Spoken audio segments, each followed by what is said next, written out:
63 steps. I counted them the first morning I was here. October, I think, or early November. The altitude does something to your sense of time.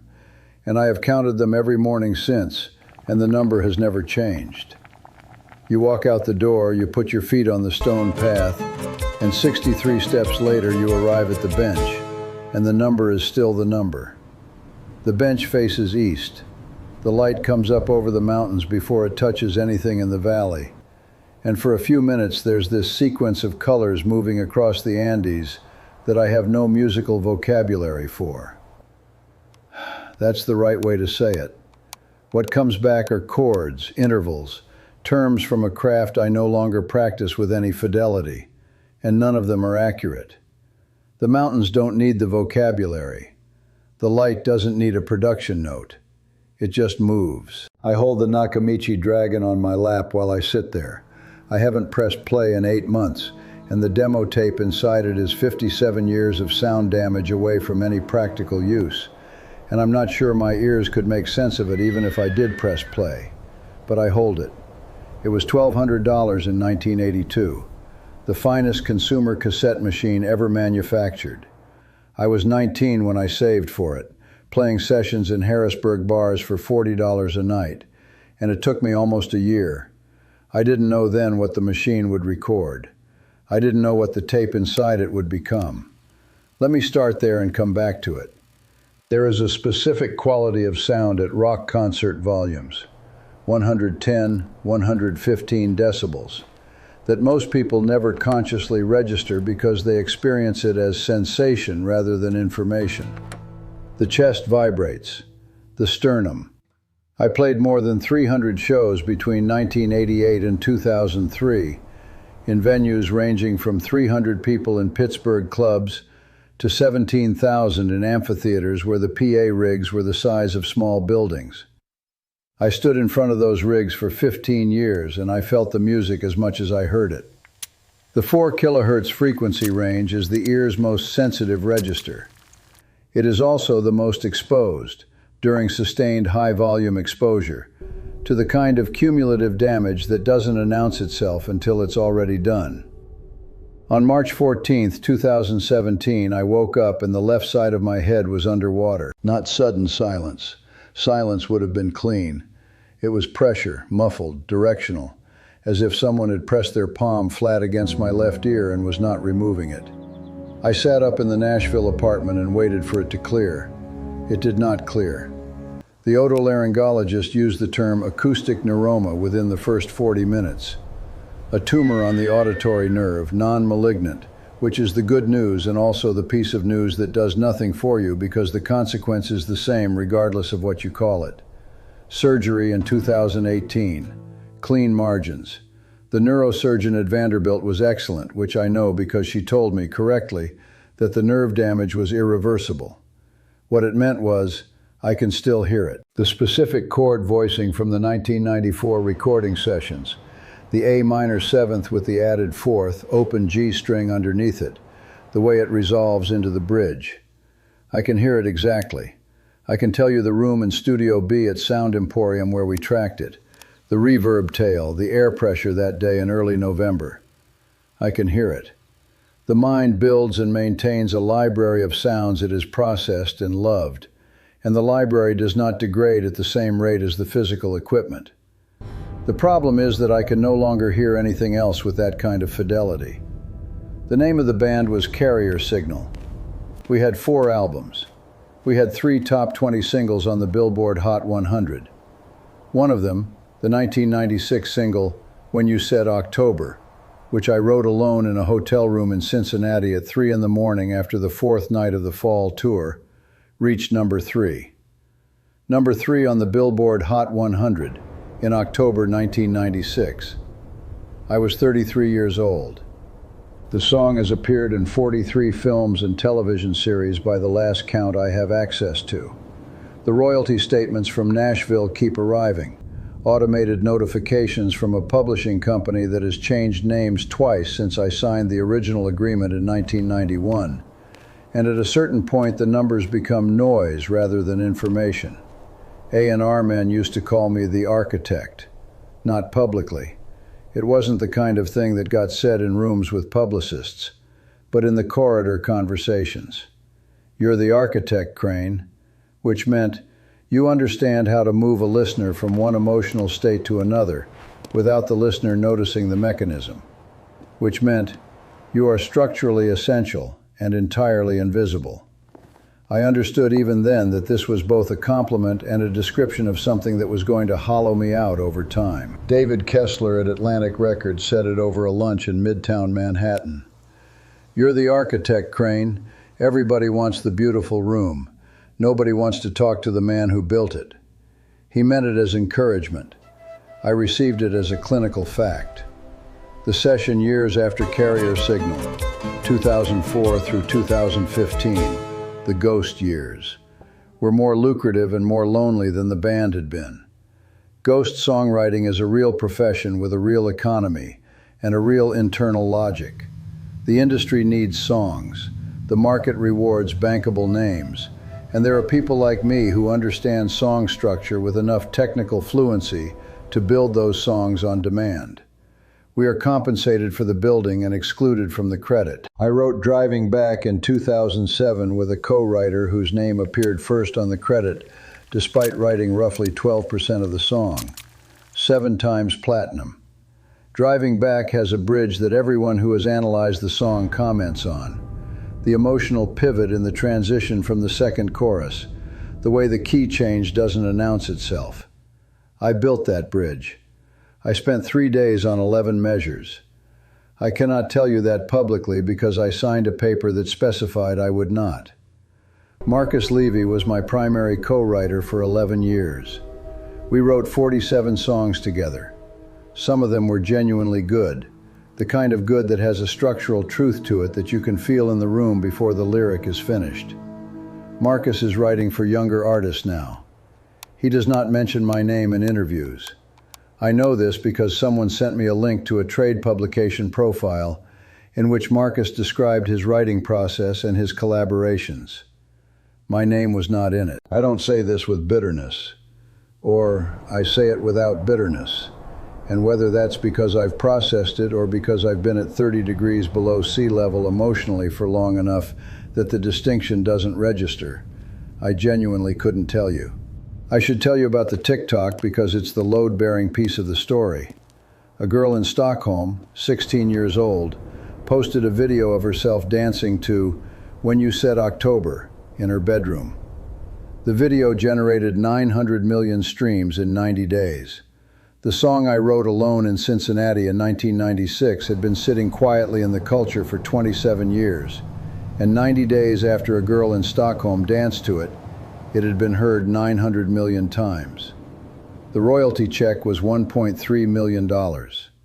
I sat in the Nashville apartment and watched the video 4 times with the sound off. Not symbolic, functional.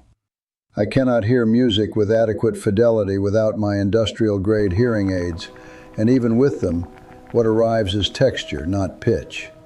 The harmonic content, where most of the emotional information in a song lives, is mostly gone. The thing that makes When You Said October what it is, the specific chord voicing I chose over 11 days in Cincinnati, I cannot hear that anymore. I watched the girl dance. She was responding to something I made. The response was genuine and entirely detached from me. Not in the way that disappoints you, because that's the nature of songs. That's what you're trying to do when you write them. You're trying to make something that can exist without you. But in a way that I watched and felt, nothing. Nothing came. The check from Nashville arrived in January. I sat with it for 3 days. On the 4th day, I transferred $1.1 million to Caitlin's account. I did not call her. I packed 1 bag. I looked up Peru. Caitlin is 37. She's in Seattle. She and I had been in a particular kind of contact for the preceding 4 years that I would describe as adjacent to relationship. Not estranged, adjacent. We spoke at holidays and at significant events and occasionally at neither. She was 7 years old when You Said October came out. At some point that fall, she heard the song on the radio in the car. I was not in the car. and she laughed at something about it, some lyric or the way I had phrased a particular line. Renata told me about it over the phone from a tour stop in Memphis. I was standing in the parking lot of a venue on a Tuesday in November, and Caitlin's laugh somewhere in the background of the call.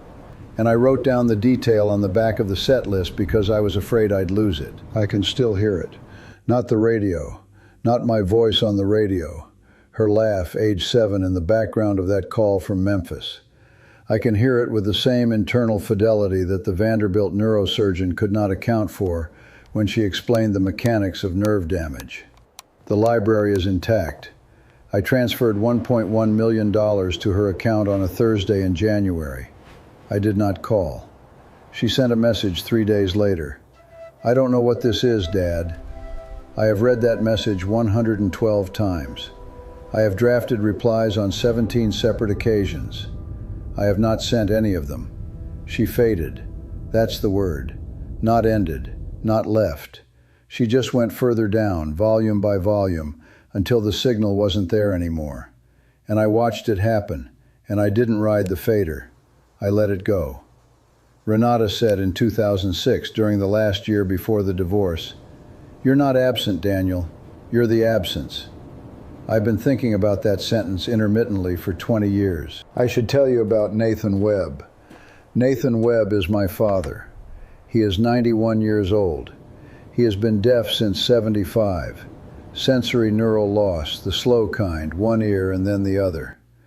He communicated this to me in 2011 the way he communicated most things, without drama, in present tense factual sentences. The left is mostly gone now, Danny. Started on the right side last winter. I was 48 years old. I was already aware of my own low-frequency tinnitus, already sleeping with earplugs at sessions because the monitors hurt in a way they hadn't always hurt.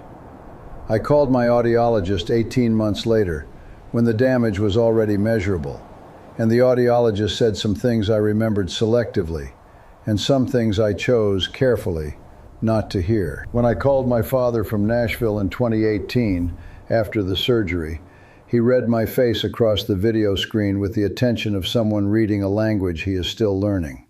"Well," he said, "now we're the same, Danny." He didn't say it as consolation, he said it as fact. I have thought about that more than about almost anything else. I saw a condor last week, on the path back from the Pisac market. An enormous dark shape, slow, almost motionless, riding a thermal above the opposite hillside. The wingspan looked enormous from that distance. I watched it for 8 or 9 minutes without moving. It moved in complete silence at an altitude I cannot access, doing whatever it is that condors do at that elevation. I watched it and I noted specifically that I was watching it without narrative, without the professional reflex of, what does this mean? How do I use this? What is the emotional architecture here? It was just a large bird a long way up, and I was just a man on a path. The arithmetic of that was accurate enough. The production on the original mix of When You Said October didn't fade. A fade is a deliberate editorial choice. The volume drawn down over the final bars until the signal is gone. The original mix ended cold, no fade. The last chord resolves, the sustain decays naturally, and then silence. That's how I brought it to the label. The label A&R asked for a fade. I sat with the engineer and I rode the fader myself on the final 2 bars, and I watched the waveform decline on the screen, and I thought, this is a choice about what disappears and how. And I made the choice, and the song went out into the world with the fade.